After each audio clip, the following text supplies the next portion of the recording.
rôle à Codatue a débuté en septembre 2024. J'ai été stagiaire du coup sur une durée de 6 mois, de septembre à février 2025. Moi j'ai fait un double master entre une université française et une université colombienne. Donc ce stage-là est venu un peu clôturer mes études. Et donc j'étais stagiaire pour Codatue au sein du ministère des Transports colombien à Bogota. Donc j'étais un peu un élément décentralisé de Codatue en Colombie. Et donc j'étais basé au sein du partenaire local dans une unité spécialisée dans la mobilité durable au sein du ministère.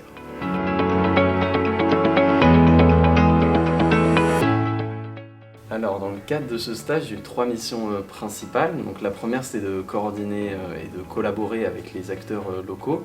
Donc, par acteurs locaux, on entendait le ministère, dû au statut particulier que j'avais, mais également les bailleurs de fonds et les collectivités locales. Donc, il y avait également quelques opérateurs. Donc voilà, ça a été beaucoup de contacts un peu au quotidien entre tous ces acteurs-là. La deuxième mission qui, elle, était plus concrète, c'était de travailler, donc faire de la prospection de projets sur le transport artisanal. Donc il faut savoir que le ministère a engagé différents cabinets de conseil qui ont mené des études sur le transport artisanal en Colombie. Et donc moi j'étais chargé de réviser ces rapports-là et également d'analyser des données sur d'autres villes colombiennes pour comprendre comment se manifestait aujourd'hui le transport artisanal en Colombie et quelles étaient les propositions de solutions pour l'améliorer et l'intégrer à l'avenir. Donc ça c'était une seconde partie de ma mission, et la troisième partie c'était d'appuyer, de participer à l'animation et à l'encadrement d'un groupe de travail que Codatue a effectué sur le câble urbain.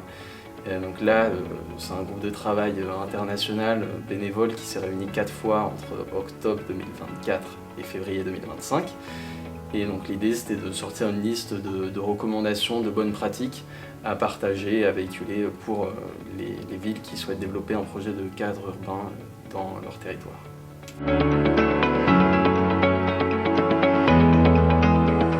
Pour Codatue, je pense que du coup ça a permis de montrer sa présence en Amérique latine, enfin en Colombie particulièrement, et d'identifier des objectifs de coopération et de collaboration par la suite.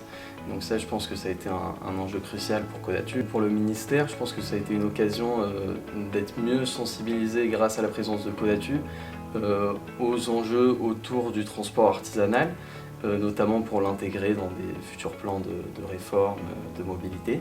Et enfin, Codatue a fait une formation à la fin, en janvier 2025, pour aider les acteurs locaux à mieux appréhender les projets de transport par câble et à fournir un petit peu cette liste de recommandations qu'on avait réussi à dégager dans le groupe de travail.